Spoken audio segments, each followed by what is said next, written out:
Very few accolades come with as much immediate prestige as a future rising star winning the Rookie of the Year award. It's the ultimate validation of a first-year player putting their draft class on the map, looking to elevate their status into all-star material or even become a future MVP candidate. Today's NBA ain't the 1960s no more, where a rookie can just come in, also win MVP their first year. Happened twice, but not since '69.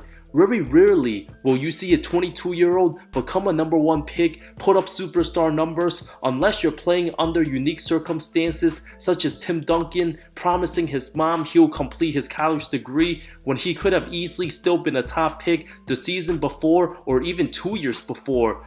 Right now, all eyes are on San Antonio's Victor Wembanyama, exceeding all expectations, even finished second place for Defensive Player of the Year at 20 years old. But for classes without a generational prospect, winning the Rookie Award sets the bar incredibly high. The pressure to perform and develop heading into years 2 and 3 often carries too much of a heavy burden, while other players they won the award over continues to get better and at times even surpass the rookie winner. Let's dive into some of the most controversial Rookie of the Year winners whose career took unexpected turns, making many question whether they truly deserve the award. Even some of the voters likely regret their decisions. Seeing how their careers turned out, starting with 1957, Tommy Heinsohn over Bill Russell. Missed the 11 rings, became the greatest winner in all of professional team sports. Obviously the way more superior player, put up numbers of 15 and 20. Heinsohn, the power forward, 16 and 10, played all 72 games. Russell just 48 contests, didn't join the Celtics till December due to competing in the '56 Olympic Games in Melbourne, winning gold. Heinsohn played those 24 games, put up 14.3 points, but when the 6'10 defensive monster stepped foot in the league, was absolutely the better player. In Tall Tales, Jim Luskasoff stated that the only reason for Tommy winning the award, played a full season, one of the rare trophies Russell didn't win, and it wasn't his fault. Bill Reynolds wrote, Russell suggested that race was the reason he never gotten the award, also never won College Player of the Year. Teammate Bob Cousy won MVP, but Russell himself even earned 2 Most Valuable Player votes, Heinsohn 0. Both played their entire careers with the Celtics. Russell lasted 4 more seasons, won 5 league MVPs,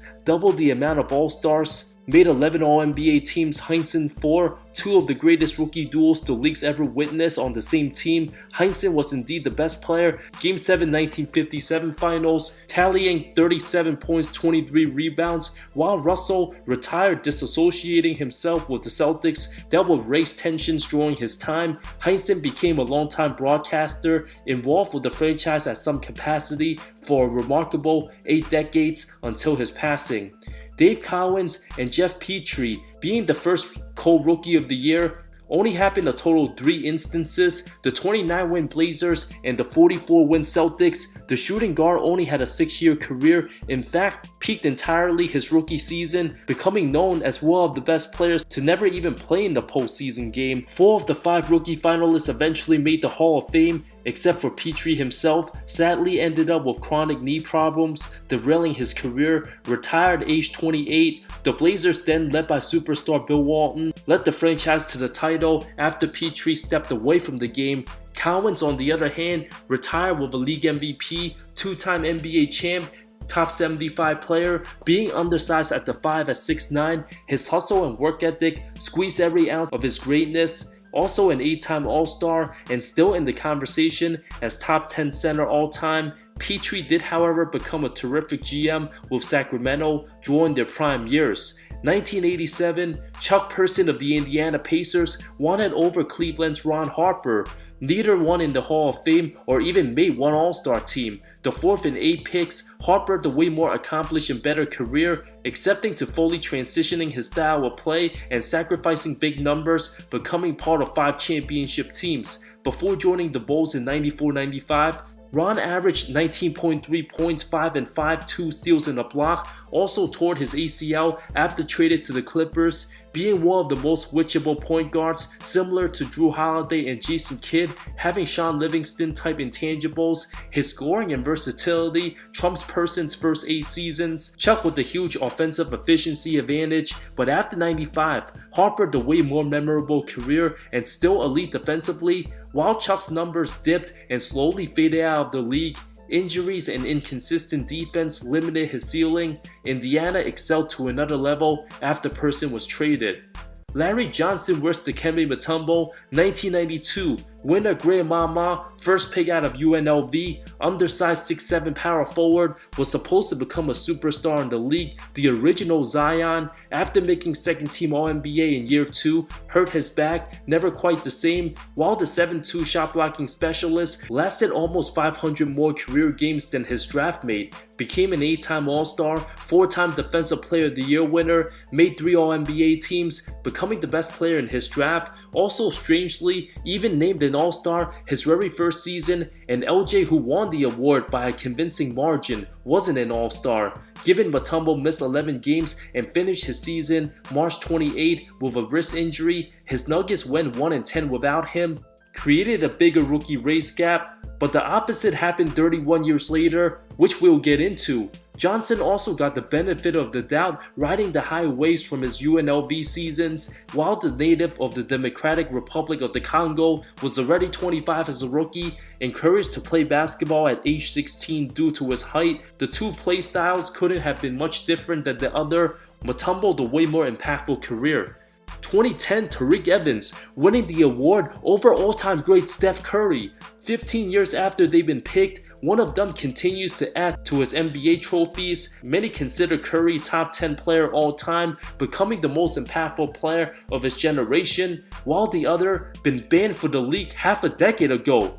It's an absolute travesty seeing Tariq Evans' name among some of the true greats of the 2010s era. Future Hall of Famers Chris Paul, Kevin Durant, the great Derrick Rose, Brandon Roy was superstar material before ruined by knee injuries, and the very good Blake Griffin, magical Kyrie Irving, and clutch Damian Lillard. Having Evans' name listed in between these greats should be absolutely illegal. That Steph Curry's name's not on this list.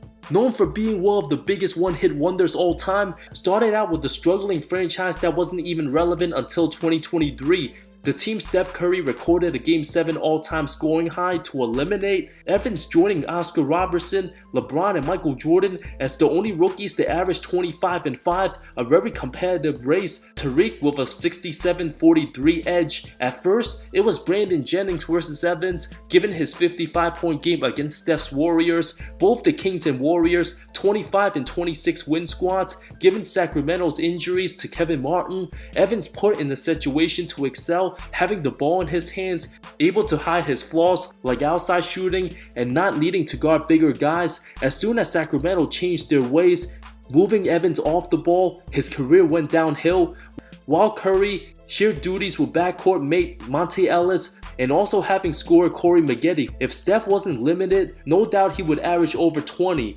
It was clear towards season's end, Steph had all the intangibles as a lethal shooter and smoothness improving each month, especially as a playmaker, super mature beyond his years, while Evans did most of his work in the paint using his bigger body frame, only shot 25% from deep. If it wasn't for Blake Griffin's full season injury, we wouldn't be having this discussion, as the Clippers power forward likely win the award almost unanimously. Both dealt with injuries, but Steph overcame his bad ankles, had the right players built around him. Golden State's hiring of Steve Kerr maximized Steph's strengths at the highest regards, while Evans, with his introverted personality, lost motivation for the game, was rejuvenated a bit with the 2018 Grizzlies as a 28-year-old, posted his best numbers since his rookie season, but after signing with the Pacers for 2019, had poor body language, banned for drug abuse, the only thing Steph should be banned for, abusing the net every time he shoots the ball. Had Curry been Golden State's focal point instead of Monte all this time,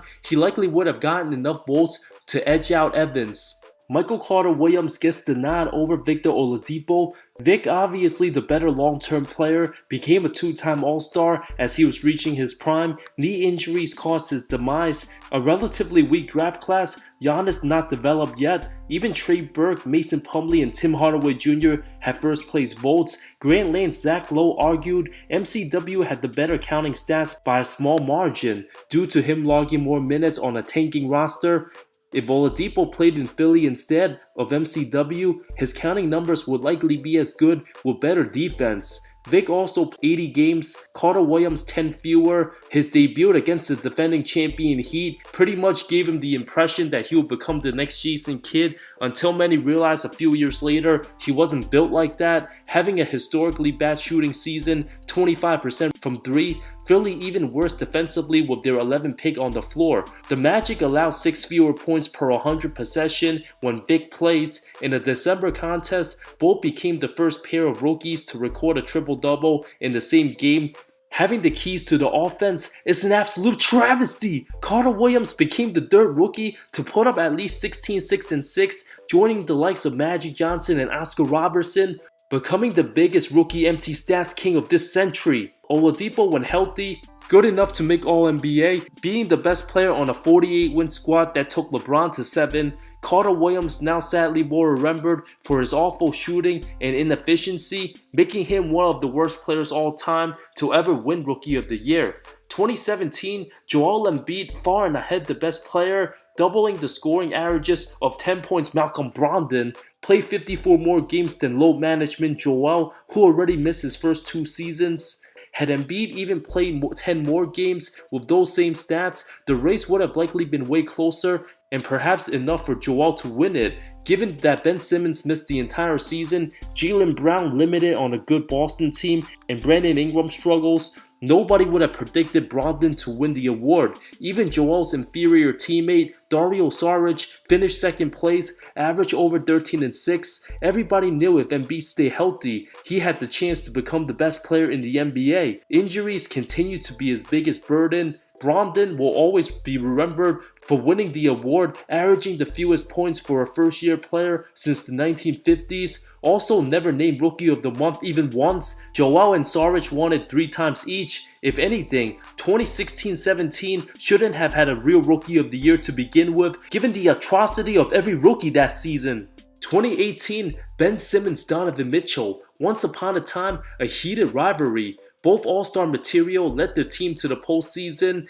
Early shades to a Magic Johnson vs. D-Wade comparison, the most intense rookie debate since LeBron vs. Melo. Because Donovan, a pure true rookie, many felt he was snubbed for the award when nobody thought Utah make the playoffs after the departure of Gordon Hayward.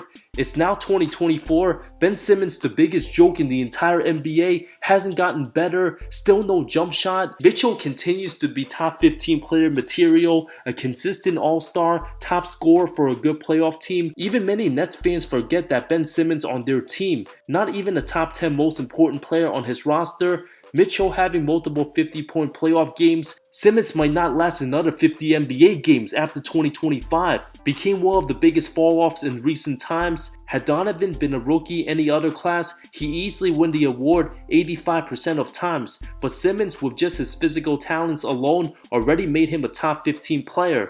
Now given how one possession destroyed his career, likely on his way out of the league, has nobody to feel bad for but himself.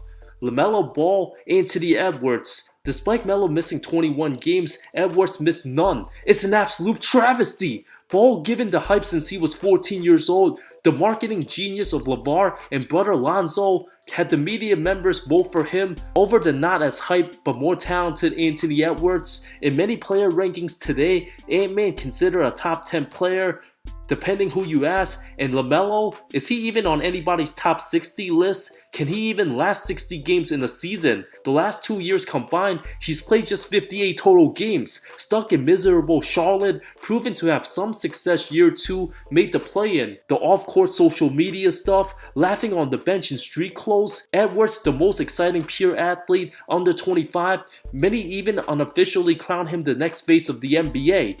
Being miles ahead of LaMelo in every aspect of the game besides playmaking, no question, Ant-Man would have won Rookie of the Year if Ball didn't generate all that media hype, Edwards literally wasn't getting as much hype until his insane poster on Yuta Watanabe, given Minnesota being super terrible, won just 22 games, and LaMelo won 23 games in uniform.